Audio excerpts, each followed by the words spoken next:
What's up, ladies and gentlemen, and welcome to another Shock and Awe Toy Reviews. I am Wilson. I am joined by Toast. Hello. And in this review, we are going to be taking a look at the Neca Teenage Mutant Ninja Turtles 2 Secret of the Ooze Super Shredder figure.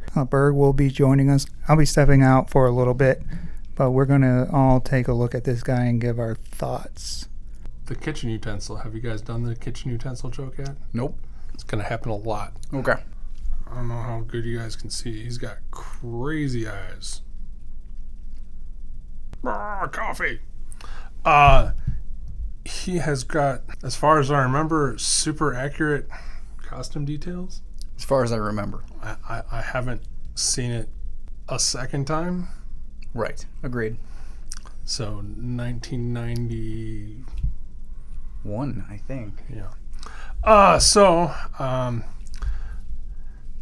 What is here is typical great NECA sculpting. The chainmail in his helmet looks great. The serrations in the blades of his helmet look great. The serrations on the shoulder pads, football shoulder pads, look great. And I think they did a pretty good job of matching. This is plastic and this is the cape. I believe this is supposed to be cloth in the real costume, as this is, maybe. I don't know. It looks really good.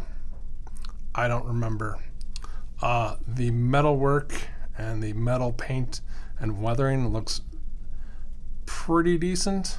Yes. Until you look at the weird striped zebra pattern.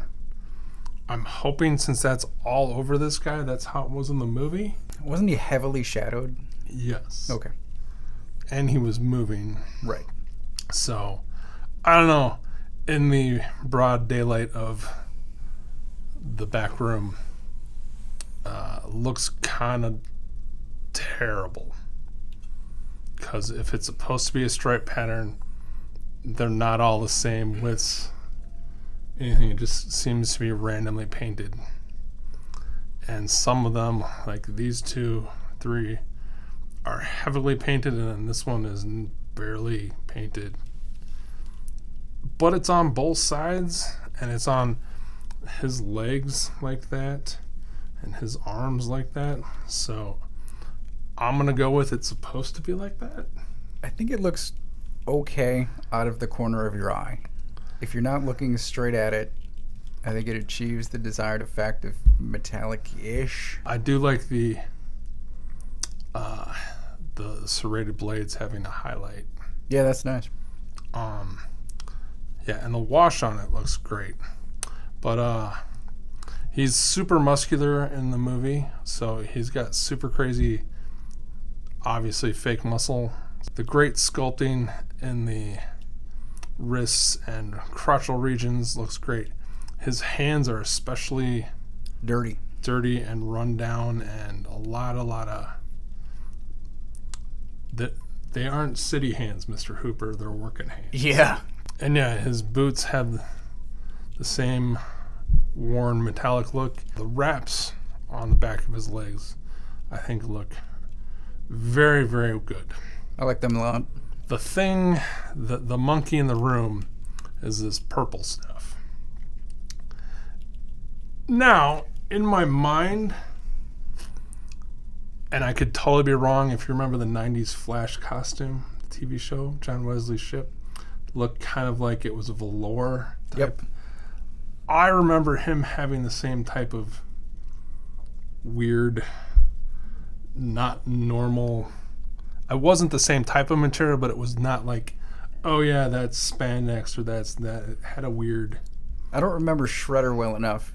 The Flash definitely sticks out in my head.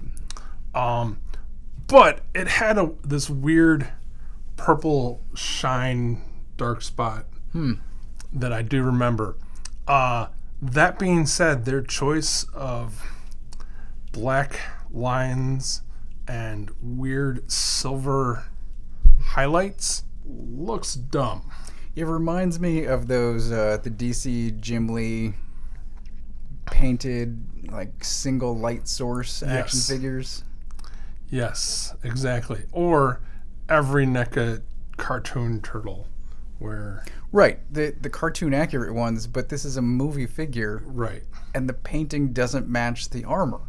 So it's No. just his body, and it doesn't make any sense to me. And it super distracts because this looks super realistic and great. Right. This makes him look like a cartoon Yep. animated figure.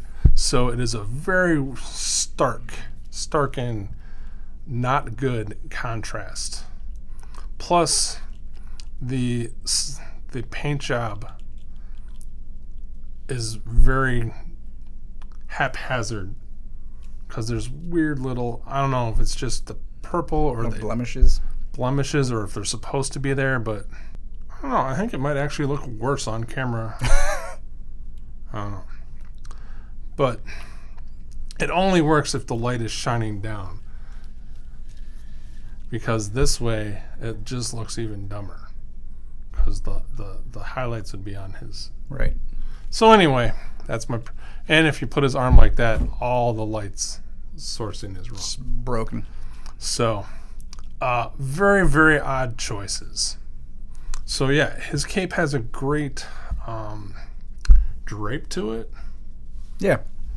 Like it looks like if it wasn't moving, like a plastic cape I suppose. with a phenomenal paint job. Well, the way the folds work out Yeah. and the drape of it looks great.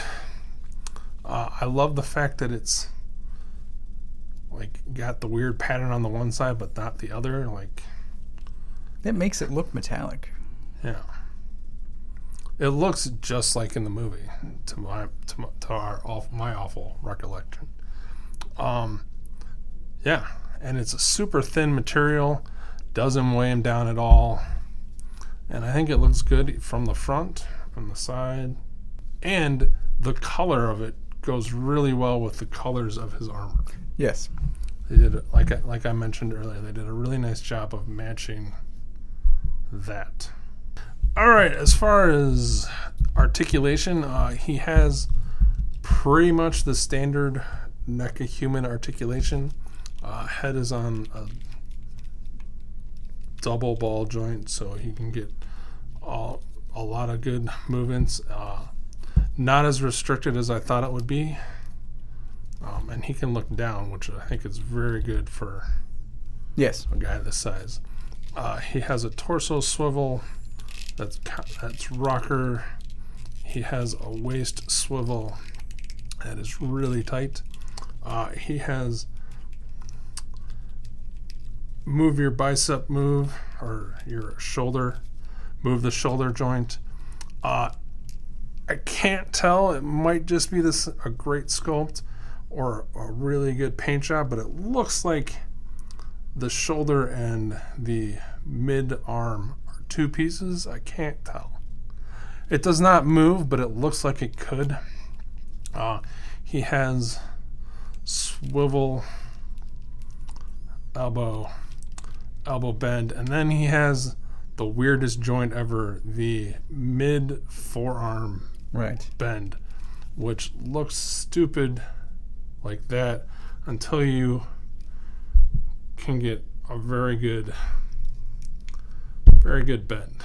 This also, so that swivels, this swivels up here as well, and then you have a wrist and up and down, or side to side I should say, swivel there. He's got typical NECA ball jointed hips with some swivel thigh action. He's got a very nice looking knee because there is no visible pin for the top joint, so I'm not quite sure. Yeah, I found that curious too. Like, it's a double jointed knee, but one of the pins is visible and one is not. So you would think if they could do this, they could do it there. You'd think. But maybe not. But there is a swivel at the top one. There is not a swivel on the bottom. There is no boot swivel. And then he has the same ankle articulation as all Predators do. Marvel Legends Joe Fixit Build-A-Figure NECA's regular movie Shredder, NECA's comic or cartoon Michelangelo, movie Raphael, movie Casey Jones, and boss fights amazing Sam of Sam and Max. So, from what I remember, he actually seems a little small. I wasn't even thinking about size yet. Like, he doesn't match any of them. I remember him being much wider. Your memory must be better than that. I was, what, like 11 at the time? So, but anyway, he's clearly 9 inches plus. He's pretty big. As far as accessories go, he comes with a gigantic, whatever type of spear staff this is. Somebody could name it for us, but we can't. The metal tip end looks great until you look it up close, where it's not as... The shading on it is just brown lines going up and down. It's almost not random enough to be random. Oh, I see. And he can hold it in his right hand or his left holding hand. He comes with a left and right splayed awesome metal vampire whatever hands. All of these hands are just as dirty as the first two. Oh yeah. Left and right fist. And then he comes with a wider gripping hand that holds the TGRI mutagen vial capsule. Yeah. When I saw it far away, I was super impressed. And then when I got it, I realized that this is just paint. Just paint. It would have been nice if there were actual goo inside. Final thoughts. I think I'm going to go 2.5 hammers. And that's really just gut reaction. I mean, he's a mixed bag of good sculpt and less good paint. And when we stood him with all the other figures, I don't know where I would put him.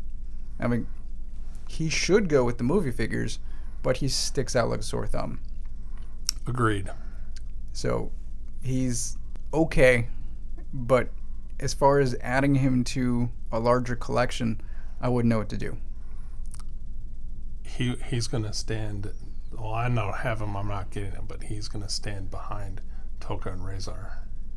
Yeah. Razor? Earlier when we were looking at the cape, I'm like, just have him face the back of the shelf. Awesome pose, man. Mm-hmm.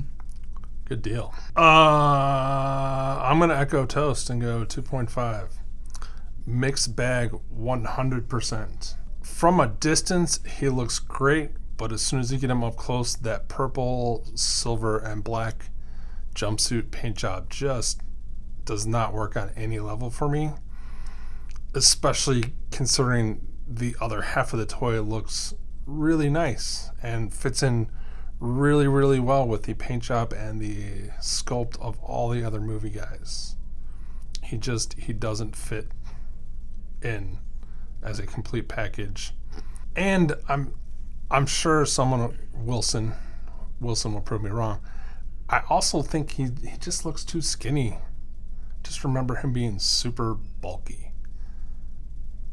There might also be a problem with the hands that we haven't addressed yet.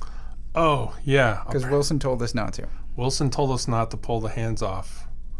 That's concerning. Because he's afraid they're going to break. That is concerning. If I was going last, I would do it and then tell him it was, and then wait for him to discover that it was fine. But since he's going to come back in now, I'm not going to do it. All right, so for me, I'm giving him a 4 out of 5. I got this Shredder because Teenage Mutant Ninja Turtles 2: Secret of the Ooze is an awful movie. There's some kind of nostalgia that I hold that I hold for it. Little me liked it, but then you grow up, you realize how just bad of a movie. It's just tonally so different. I've heard that a few times recently, and I don't remember. I don't remember it well enough. Like, I didn't have a problem with it as a kid. So, do you like seeing Michelangelo hit bad guys with sausage links? Whatever. Regardless, I couldn't get a normal Shredder without getting a 2-pack, as far as I remember. So I said, why not? Let's get Super Shredder. It'll be fun. There's some things I like. There's some things I don't like. I love that all his spikes are softer. I'm not worried about them breaking if he falls over. That's different than how a regular Shredder is. I'm guessing some people won't like this highlight paint because it reminds them of sort of the cartoon style turtles. Doesn't bother me that much. It looks out of place a little bit. What does bother me is getting the hands out the first time was a chore, to say the least. So much so that the stock hand that was in here, I had to use pliers to get out. Even with pliers, it didn't break the hand, but you can see this hand. I believe this is the one that was in there. You can see how that piece came out. It kind of broke it, but you can fix it easy enough. But yeah, it was in there tight, and so I got basically the main piece out, and then the peg was stuck in there. Then I had to use the pliers to get the peg out, and then put it back together as best as I could. Did you heat it or anything? Nope. Okay. I don't believe in doing that. I know it helps, but I don't feel like I should. It's a fun Shredder. I like him. I love that they gave you a spear, too, an actual weapon, even though I don't remember him using a weapon in the movie. I do also kind of remember him being bigger, like chest-wise, like wider. Berg was talking about that. But I think this makes it work a little better, and I'm going to have him fight my movie Turtles. He looks, I think, proportional. I mean, he's supposed to be huge. Yeah. And the size of the muscles, I think, is accurate, at least in my memory. But that you both said he should be bigger in the chest. Maybe there's something to that. Yeah. Interesting. All right, so that's been it for this episode. Thank you for watching any and all amounts you did. Hey, if you like podcasts, check out Shock Therapy Toys. We're on iTunes, Google Play, Spotify, all that good stuff where you can get podcasts, and it's also on the YouTube channel. All the social media stuff is in the show description, along with some at the bottom of the screen. Thank you. Spread the word. Hit that notification bell, and until next time.